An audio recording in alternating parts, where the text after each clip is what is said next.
is Kai and Lafayette. We're two ex-engineers who quit our jobs to pursue the path with heart. We believe that experience is fundamental to understanding life and its concepts. So our weekly podcast is filmed and recorded on location from various parts of the world. It's thanks to our Patreon members like you that we're able to produce this content regularly. We offer varying benefits based on your pledge amount, from full-length videos of the episodes to weekly streams. So please check out our Patreon page at patreon.com/thetheoryofliving. Subscribe, leave us some feedback, and please share with your friends. We're live. We are living, we are alive here at the Theory of Living. Yeah. Coming from... Can you tell them? Yes. Chiang Mai, Thailand. You hear that, guys? We finally did it. We freaking made it. I can't believe it. After all these sorrowful nights of crying about COVID. See tears. It's actually sweat because it's extremely, extremely hot in this corner of the room. Yeah, let's talk about that actually, right? I mean, this is a 4-star hotel. I mean, this hotel doesn't really represent entire, hotels in Thailand, but AC is not working properly. I think they're just reducing cost. And is this me, by the way? Oh, sorry. So the AC is really not working properly. So it's really hot, and we're just like, I don't know, like 10 feet away from the AC, the actual bedroom area. Bedroom area is fine. I mean, it's not great, but it's fine. But this close to the window area is hot. Extremely the temperature difference is about like 10, 15, I don't know. We're actually about to break a sweat. Yeah.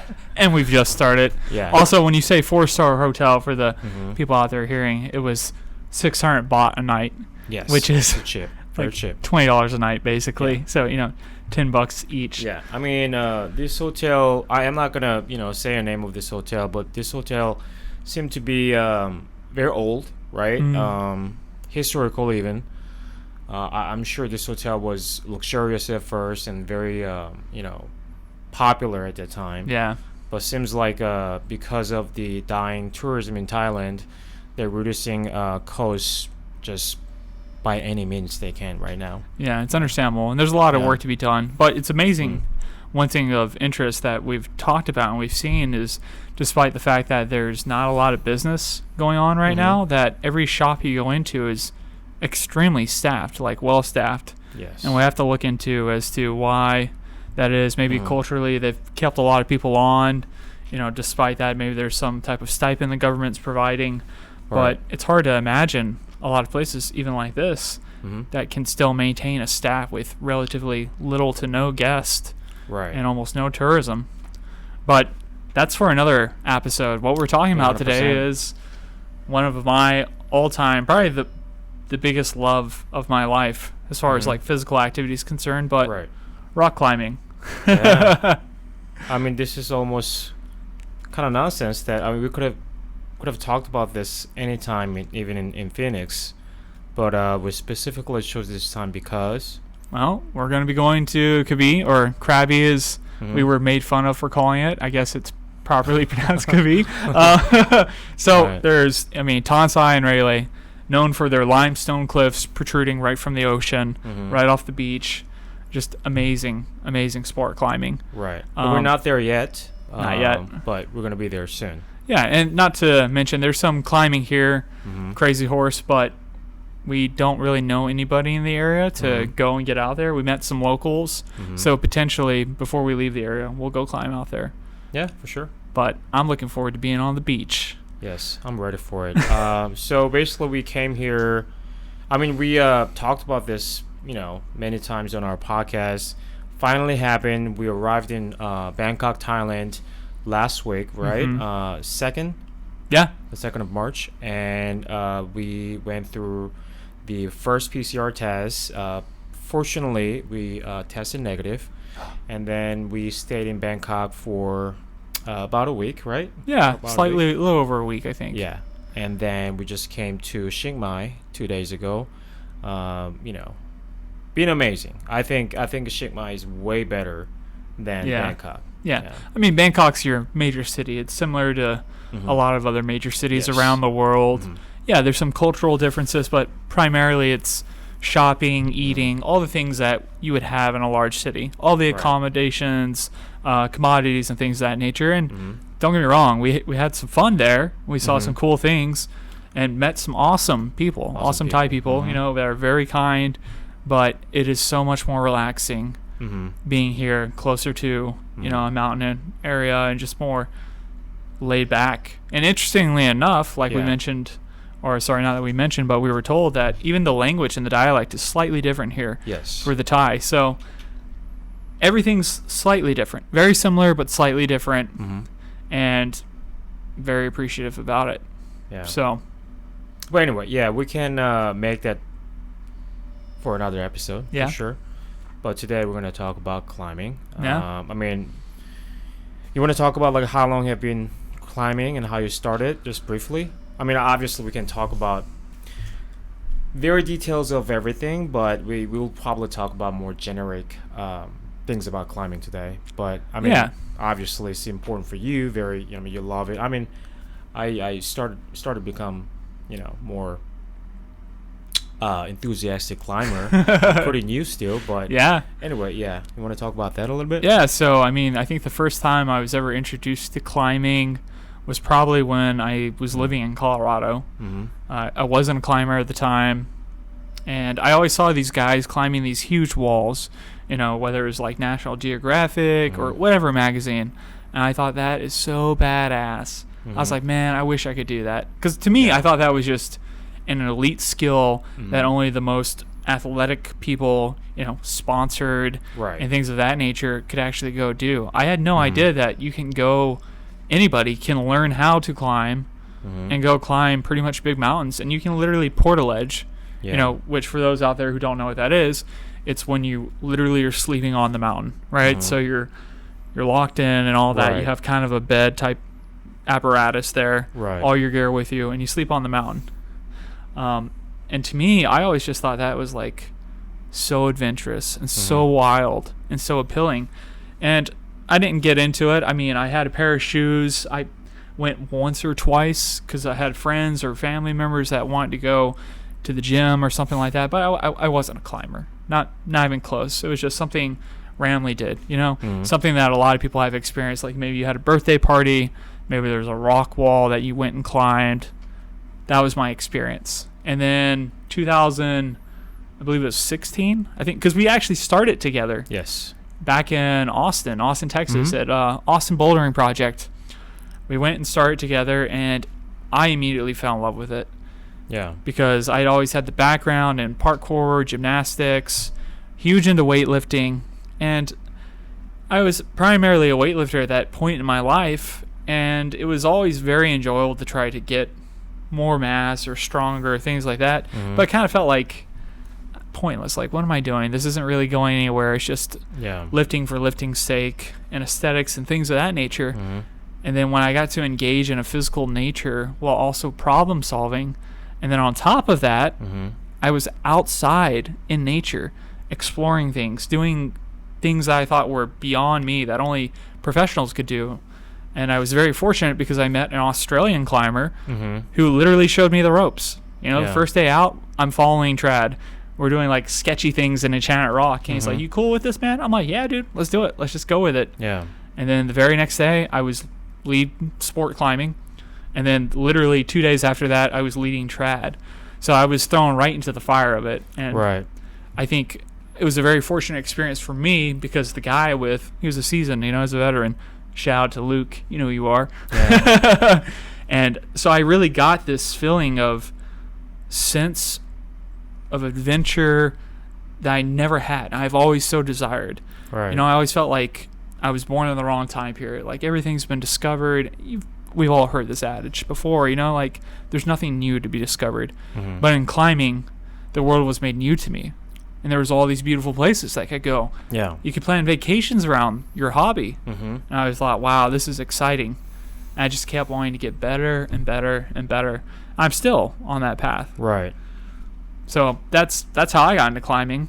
And what happened? Why did you fall off? So we started together in 2016, and I was still, you kind of stopped lifting, but I kept going, right? Yeah. And then sometimes when it comes to physical activities and basically doing anything to improve strength and just basically be best at everything physically.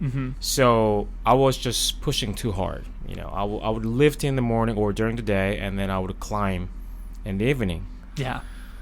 And running and all that, right? So I just let my body become more susceptible to injuries. And sure enough, okay, so this is the stupidest part. Like, I would do back workout during the day, and then I would climb hard in the evening, right? So all back muscles and triceps. Yeah. So I literally torn my tricep, and I still remember that day. I mean, at first it wasn't too bad. It was the purple, right? Yeah. I remember the climb. I remember exactly where it was. But then the pain was so bad. I almost screamed. I still to this day I've never had any pain like that. Very sharp pain. So I smoked weed, to trying to alleviate numb it. it. But I mean, it was so bad. So I had to just stop it completely. Yeah. And then that was it. Like, I never went back to it. I was too scared in a way. But also I had other passions as well, right? Yeah. I liked running, lifting, and Muay Thai. I had other stuff already, occupy my schedule, free time. So I basically just, you switched into those things. Yeah. And it's kind of funny because we were living together, and we were doing these different things. Like, I'm at the climbing gym, you're at the lifting gym, and then we're going to go get dinner and go have drinks afterwards. Yeah. And it's interesting because there's so much, like, we spent a lot of time together in our lives at that point. But it's funny because both our hobbies that we were doing pretty religiously, we didn't overlap or do together, which is weird to look back on, because I think about, we were talking about it the other day. It's like, well, what were you doing? I don't remember that. And I was like, what were you doing? Like, what were each other doing? Right. So that was a really interesting time. But yeah, I was bummed when you hurt yourself, because I mean, we were both progressing very quickly, which is, easy to do when you start something. Right. And we had, the strength and the background for all the body weight type stuff, but our tendons and our fingers, those things take longer. Right.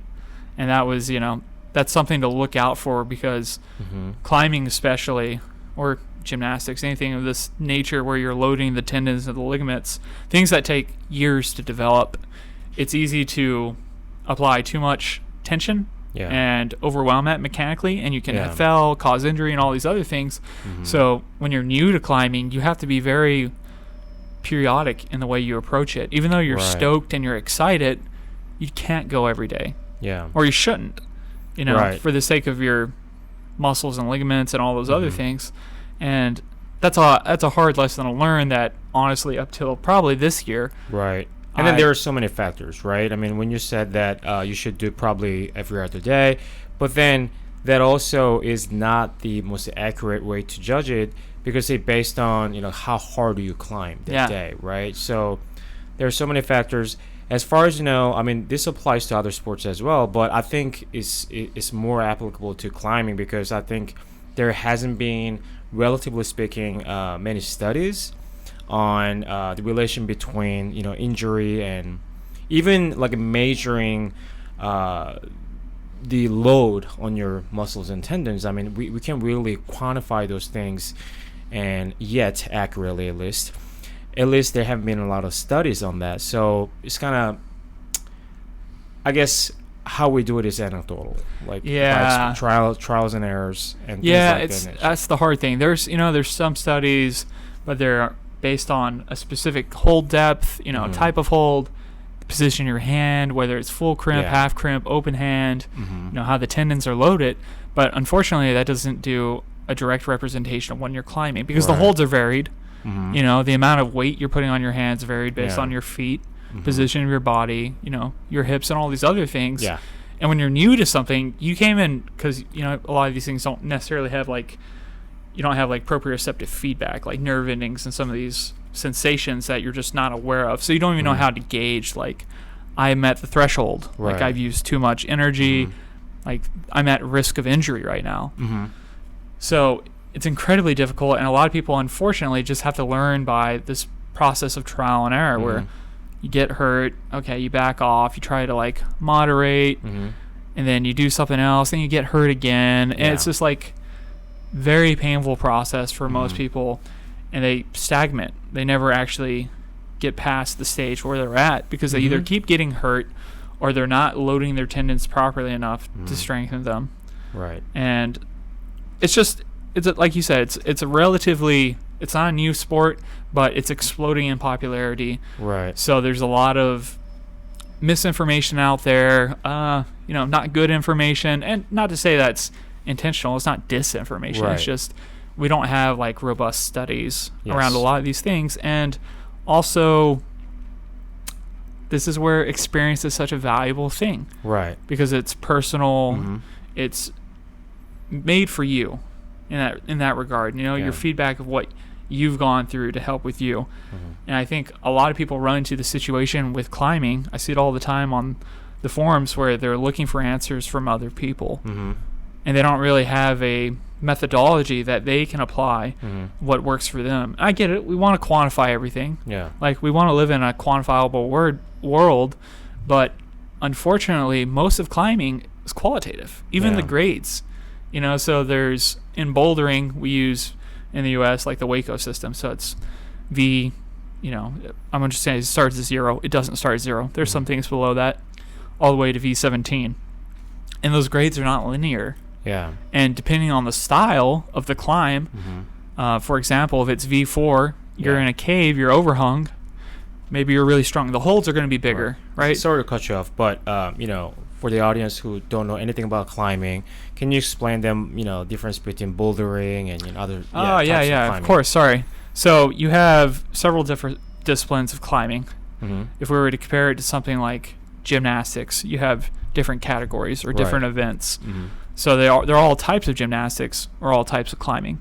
So you have bouldering, which involves ascending a boulder from the ground up to the top, usually topping out. Sometimes you'll finish on a hold, but these climbs are from, you can be barely off the ground up to a high ball, like 30 feet off the ground. Most of the time you're in like the 10 to 15 foot range. Right. And you have crash pads below you, but you have no gear. The only thing you bring with you is the shoes you're wearing on your feet, and then a chalk bag if you want it, or you just chalk your hands before. And you try to go all the way up. So that's bouldering.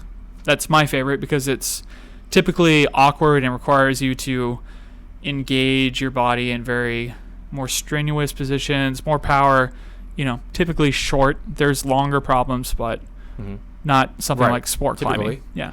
So sport climbing, being one of the next disciplines, is when you ascend a wall or a pitch or several pitches, so a rock face, and you have a rope. And you're clipping through a carabiner or quick draws as you ascend. So you're placing gear, and then you're feeding your rope through until you reach the top. So there's bolts in the wall that somebody's already drilled and put there, and you put your equipment in, and you put your rope in to protect you from falling. So that's sport climbing. And then the last type, other than ice climbing, is trad climbing, which is just short for traditional climbing. So the way people used to ascend things. So again, you're going to have a rope, harness, all that jazz, except this time there's not bolts in the rock. So you're using gear to either passively protect you or actively engage. So, if you've got a crack and it's like this, like a V notch, you're going to put something in there. Typically it's going to be a cam or another type of device that gets loaded, so it's just going to be held there passively, in place. And then if you fall, that's what you land on. You're being held by that. So it's typically way scarier. You're usually climbing like crack systems. It's not face climbing, and you're putting your gear as you go. Yeah. And then finally, of course, you have ice climbing, which is just crazy madness. You got ice axes, you got frozen waterfalls, and you're just making your way and ascending that. And again, sport, trad, ice climbing, these can all have mixed climbing, so you can have multiple of those things in one route. Right. So maybe at one point you're taking your gloves off in ice climbing, you're actually using that. Maybe you're clipping, maybe you're not drilling an ice screw into the ice. So those are the primary forms of rock climbing. And then of course you got free soloing, which Right. only a few people engage in because you have no gear and you're ascending something super high, where chances are if you fall, you're going to die. Yeah. Alex Honold, he's very popular, probably the Mhm. most popular climber now. He's popularized that, Yeah. and I've only done it once, and not very high. Mhm. Incredibly terrifying. I bet. Yeah. It was this wall in Arkansas. We were trying to exit this canyon, and we couldn't find like the Mhm. exit. So there was like a little area that looked pretty easy. You know, I was like, it's probably like 5'8" or 5'9". It's like 40 feet, whatever. I'm just Yeah. gonna go up it, put the rope on me, and then I'm gonna set up a top rope from a tree or something like that, and then we can ascend you. Got up there to the top, realized it's all just grass, Mhm. and let me tell you, that was the scariest mantle of my life. I was like just grabbing the ground and just like, okay, I'm about to die. And as soon as I got up, I grabbed that tree so Yeah. quick. And again, I was with the crazy Australian guy, Luke. We can't Yeah. do things together. We always get in trouble. So those are the types of climbing. Right. And, go back to the grading system you were talking about. Mhm. Yeah, so within that grading system, where I was saying, it's not linear, Mhm. and grades are anecdotal, qualitative in that regard. Yeah. Like, there's an agreed consensus on most grades, but based on, your build, your body type, your strengths, your weaknesses, the difficulty is going to be varied. How hard something feels, how easy something feels. Mhm. So it's kind of hard to start to quantify climbing. Mhm. And I'm not saying it's like a foolish approach, but we should also not miss out on the qualitative, the experiential part, because that's extremely valuable. You don't want to kind of take the joy out of a lot of this stuff by just throwing numbers and systems around all of it.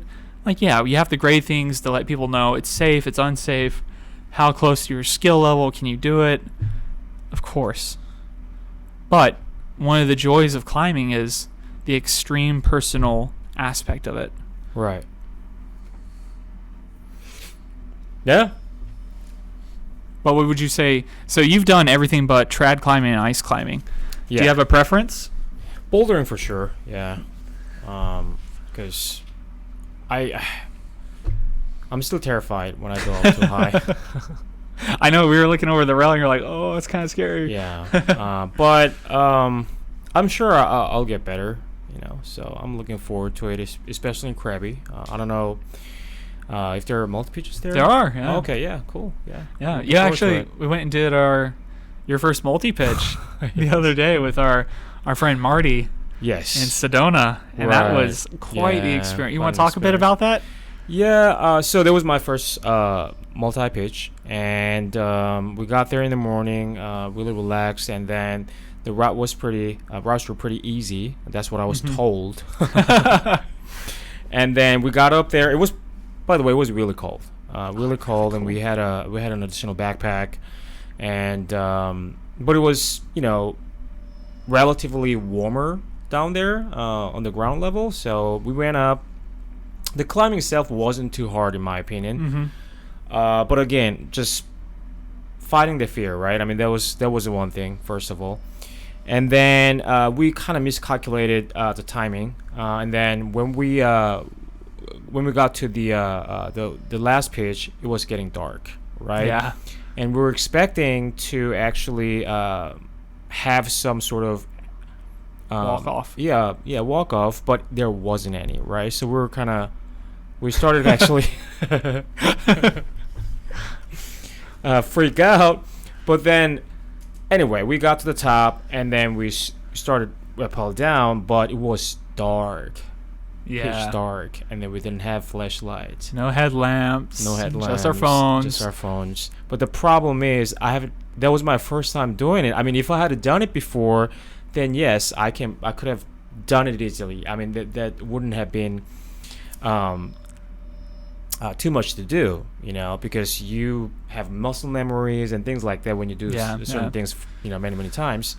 But then there was my first time, right? And then I had to do it in the dark, right? So it was terrifying, but we did it. Marty too. I mean, Marty It was his first time, yeah, too. His first time too. Yeah. So two beginners, and then, I mean, I guess it was a lot of pressure on you because you had to make sure that everything's safe, but also at the same time you had to make sure that we were executing properly. Yeah, I was just Yeah, trying on the to, go. you know, that's why when we got to the top, I was running, looking for the bolts. Like, Yeah. we need to rappel, try to get us set up to just get out of there. I hated Yeah. putting you guys in that situation, but this is also kind of one of the bittersweet, enjoyable yeah. aspects of climbing. But It also, turns into an epic. thanks for joining us this week. We hope you found some value in this episode. Please check out our Patreon page at patreon.com/The Theory of Living. Subscribe, leave us feedback, and share us with your friends. Get out there and design a theory that calls you to experience. We'll see you next week. Thanks.